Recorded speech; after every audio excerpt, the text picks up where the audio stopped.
Good evening teachers, எல்லோரும் நல்லா இருக்கீங்களா? நாளைக்கு காலையில் பேப்பர் 1 எழுத போகிறீங்க.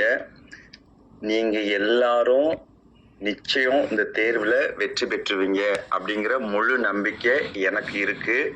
நீங்களும் அதை முழுசாக நம்புங்க. அதாவது எல்லாரோட மனநிலை எக்ஸாமில் எப்படி இருக்கும்னா, நம்ம நிறைய படிச்சிருந்தாலும் நிறைய ப்ராக்டிஸ் பண்ணியிருந்தாலும் இப்போ நீங்கள் எதுவுமே இப்போ தெரியாத மாதிரி, ஸோ உங்களுக்கு எல்லாமே மறந்து போன மாதிரி ஒரு ஃபீல் உங்களுக்கு இருக்கும். அது உண்மை கிடையாது, அது ஒரு மாயை. ஸோ அந்த கடைசி நேர பதட்டம், பயம் நல்லா படித்தவங்களுக்கு வரும். ஸோ அவங்களுக்கு அந்த ஒரு பதட்டம் இருக்கும். பட் ஆனால் நமக்கு எதுவுமே தெரியாத மாதிரி, பதட்டம் இல்லாத மாதிரி இருக்கும். நீங்கள் என்ன பண்ணணும்னா, இன்னைக்கும் நாளைக்கு காலையில் எக்ஸாம் ஹாலில் முடிஞ்சு எக்ஸாம் முடிகிற 1 மணி வரைக்கும் உங்கள் மனநிலையை நல்லா வச்சுக்கணும்.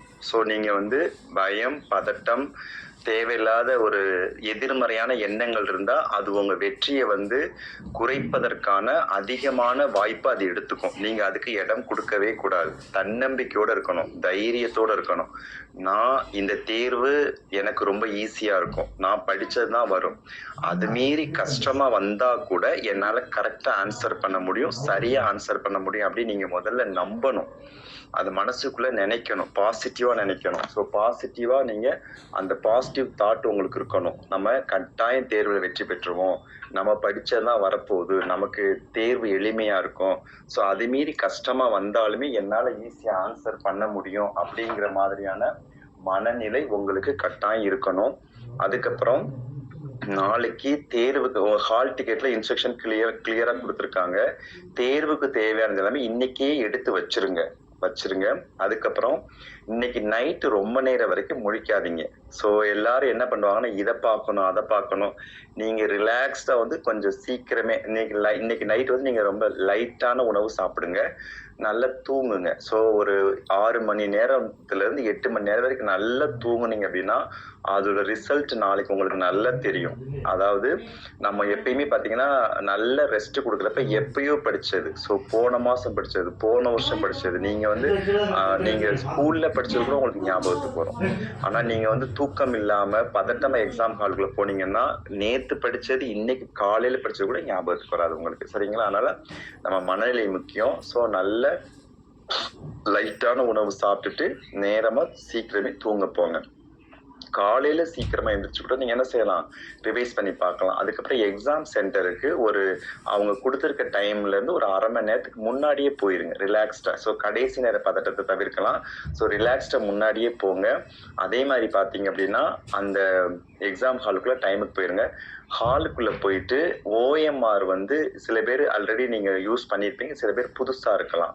ஸோ நீங்கள் என்ன பண்ணணும் அப்படின்னா, பதட்டப்படாதீங்க. உங்களுக்கு ஏதாவது டவுட் அப்படின்னா இன்விஜிலேட்டர்கிட்ட கேளுங்க. அவங்க எல்லாமே உங்களுக்கு ப்ராப்பராக சொல்லி கொடுப்பாங்க. இன்விஜிலேட்டர்கிட்ட நீங்கள் கேட்டு நீங்கள் டவுட்டை கிளாரிஃபை பண்ணி அதுக்கப்புறம் நீங்கள் ஃபில் பண்ணுங்கள். எதுவும் அவசரப்பட்டு நீங்கள் ஃபில் பண்ணாதீங்க. ஏன்னா நம்ம தப்பாக ஒரு இது ஷேர் பண்ணிட்டோம்னா அந்த பதட்டமே அந்த எக்ஸாம் ஃபுல்லாக நமக்கு ஒரு மாதிரி இருக்கும். ஸோ நீங்கள் அதை பண்ணாதீங்க. அதுக்கப்புறம் கொஸ்டின்ஸை 2-3 டைம்ஸ் ரீட் பண்ணுறேங்க. ஒரு 45 மினிட்ஸ், ஒரு 3/4 மணி நேரம் கொஸ்டின் வாசிக்கிறதுக்கு நல்ல டைம் எடுத்துக்கோங்க.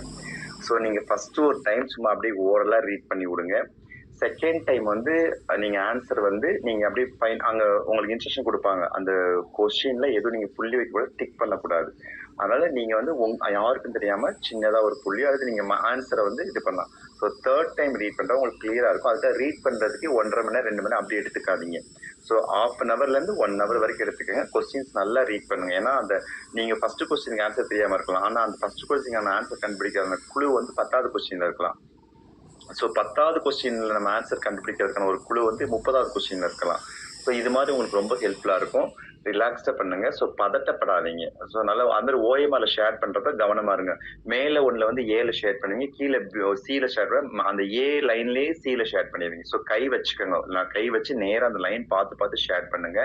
ஏன்னா நீங்கள் கம்ப்யூட்டர் சிபிடியில் கூட நம்ம ஆன்சர் என்ன செஞ்சிடலாம், போட்டு திரும்ப மாற்றிக்கலாம். ஓஎம்ஆர்ல அப்படி மாற்ற முடியாது. சரிங்களா? அதனால் நல்லா ப்ரிப்பேர் பண்ணியிருக்கீங்க. நல்ல மனநிலையோடு இருங்க. ஸோ அந்த 3 மணி நேரம் உங்கள் மைண்டை பாசிட்டிவாக வச்சுக்கோங்க. பதட்டமாகாதீங்க, ரிலாக்ஸ்டாக இருங்க.